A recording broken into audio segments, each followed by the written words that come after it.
everybody wanted toilet paper and cleaning supplies all at once. Now, that ordering online stressed UPS, FedEx, and the post office's networks. We have a shortage of Nike shoes for the holiday season. We also have a shortage of certain apparel, like from Gap and some other retailers. So it's almost like a perfect storm.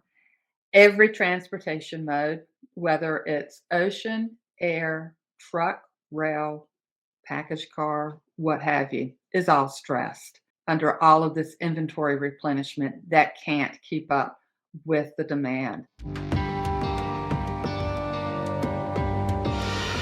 My name is Cathy Roberson. I've been in the supply chain market for well over 20 years now. My company, Logistics Trends and Insights, is kind of an offshoot of that. I do market research for companies ranging from logistics providers to actual shippers. So what's happening? Logistics got impacted this corona. So pre-COVID, nobody, and when I say nobody, I mean us, the consumers, just really didn't pay much attention to um, really behind the scenes of your favorite products and such. You know, things were moving fine. We were ordering our items off of Amazon or some other website and getting our items on time, if not sooner. Our shelves were plentiful. There were no bizarre gaps on the shelves when you went to the stores, but COVID hit. And that caused a mad dash ordering things such as toilet paper, as you can remember that, and, cleaning supplies. Everybody wanted toilet paper and cleaning supplies all at once. And we did this sudden shift from going to stores, because a lot of the stores were temporarily closed, to ordering online. Now, that ordering online stressed UPS, FedEx, and the post office's networks. They weren't accustomed to this high demand, for one thing, and then this demand to deliver to our front doors, because all of these providers also deliver to businesses, a lot of business to business. And typically the mix is 50-50. 50% of their volumes were to business, and the others were to us, the consumer. Delivering to us, the consumer, is more expensive, because if you think about it, you drive the package car up to a driveway, you get out, you take the package up to the front door. That's costly in terms of time and that driver's experience. So the cost shot up for these providers, and then you saw our shipping cost beginning to increase for businesses such as Walmart, Target, and others. And you started seeing them introduce these curbside pickups in response, for us to place the order online, drive to the stores, and have them deliver the items the back of our car. That helped a good bit. You also saw businesses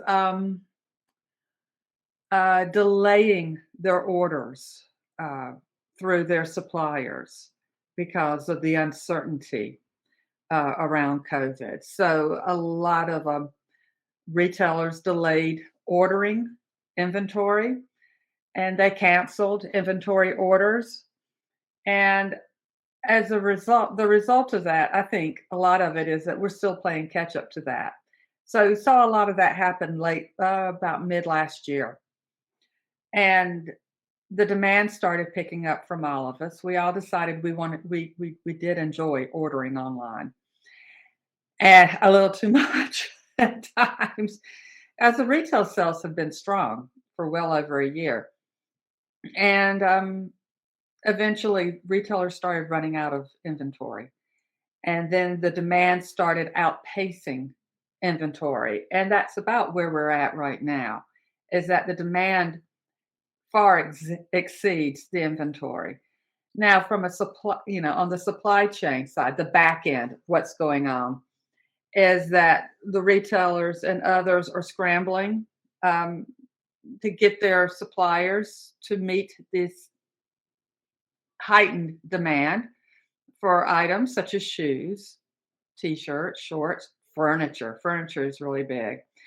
And it's putting stress on a lot of them. A lot of these suppliers are based in Asia. And there are sporadic outbreaks of COVID still going on in Asia. And as a result, a lot of these suppliers are shutting down, to keep COVID from spreading any further.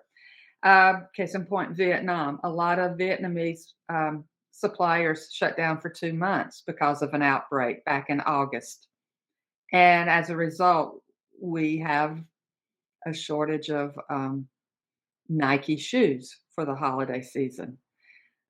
We also have a shortage of certain apparel, like from Gap and some other retailers as well.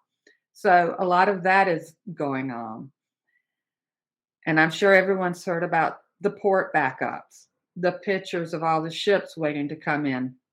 Well, that started a lot of these items moved by ocean freight.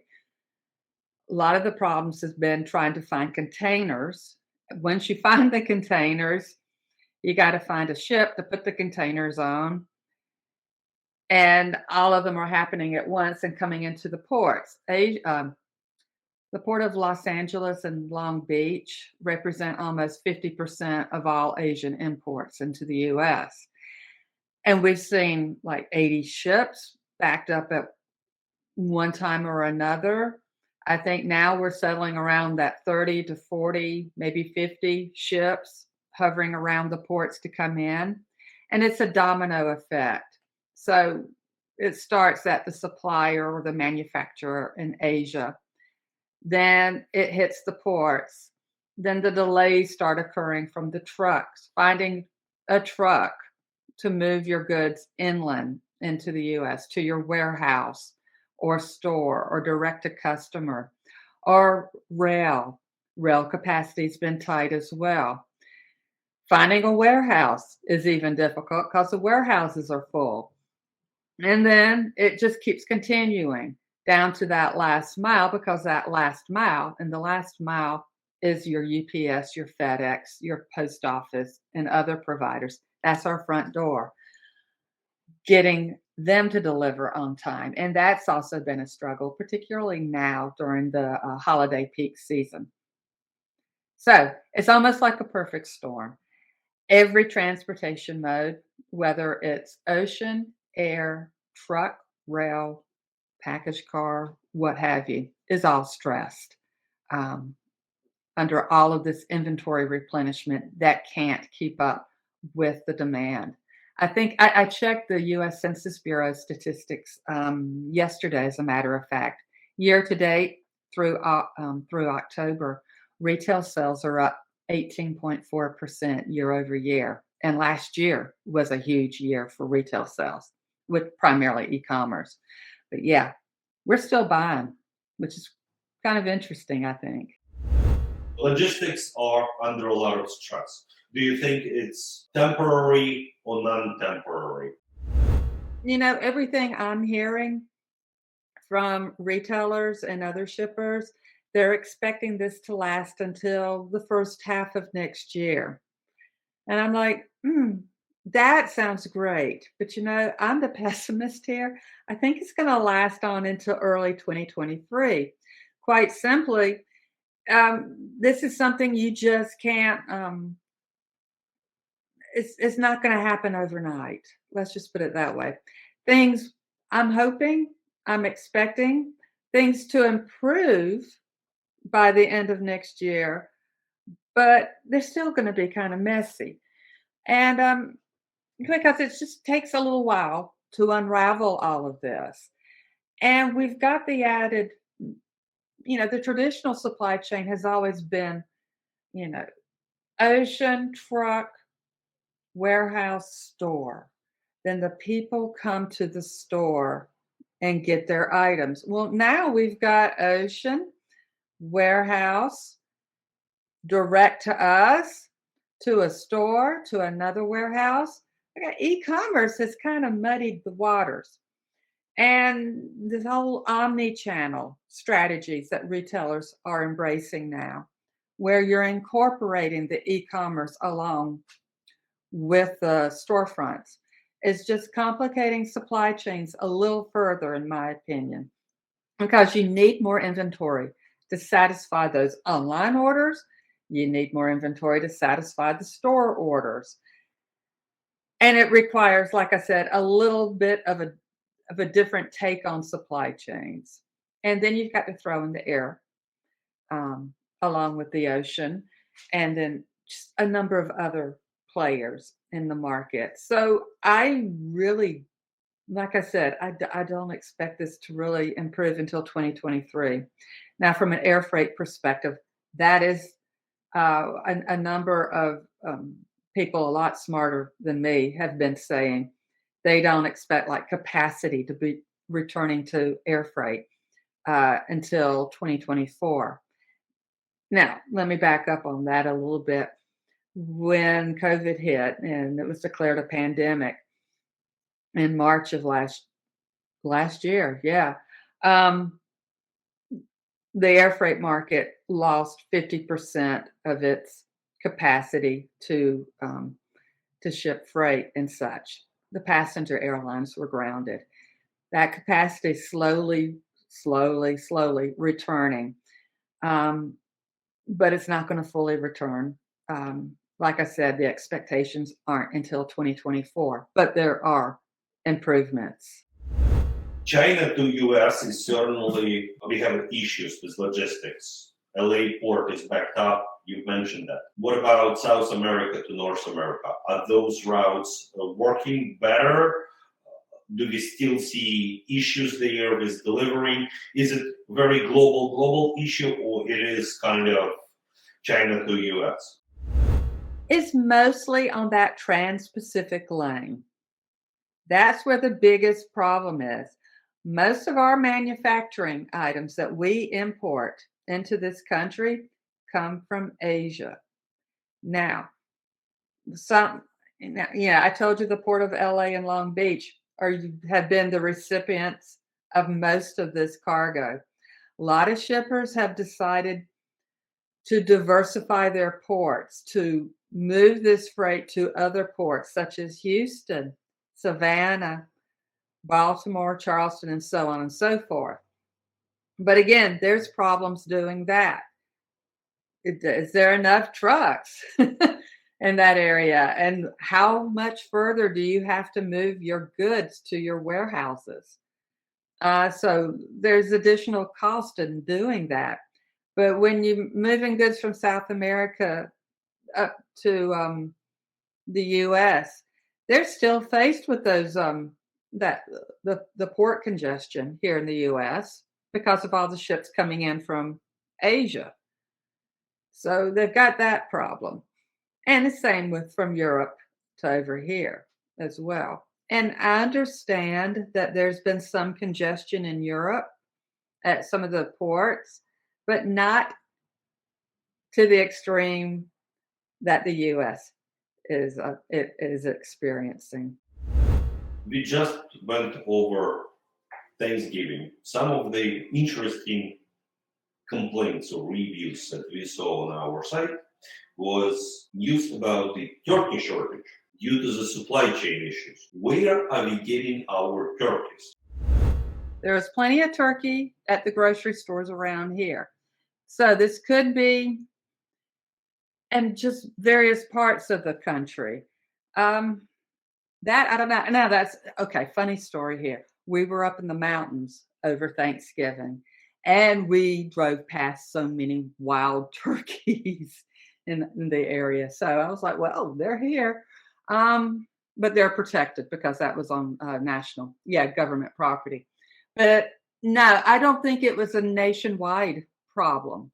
Not that I could see. So, but I do know the state of Georgia does. There's a lot of turkeys that come from this state. That may be one of the reasons why we didn't have an issue. But yeah, I'm not sure, to be honest with you. It's funny because you see these headlines across various publications of a bacon shortage or the turkey shortage, and I think it just depends on where you are in the country because I just don't see it as overall. Now the toilet paper, that was a problem nationwide. Be patient. That really it's so hard because I am probably the world's worst when it comes to, getting an email saying your package is delayed. You know, it won't come today, it won't come until next week. Oh my gosh, I get so upset. And me of all people who's been in this industry, understands how it works, I should know better than that. And it's just gonna take a lot of patience on everybody's part. You know, things like that, be more mindful. I think I shared on Twitter yesterday, this is really the season to be kind to your delivery person, and I think I shared that with folks more as a reminder to me because really, I wanna bite the head off of delivery people that just misdeliver or are late, but we really do, you know, ultimately. I know I'm rattling here, but really the basic is just be patient, be kind. It's going to it's gonna all resolve itself eventually, but until then, we're all in it together, so let's just work together and be accepting. Kathy, it was a pleasure speaking with you. Thank you very much. Thank you. You have a good one.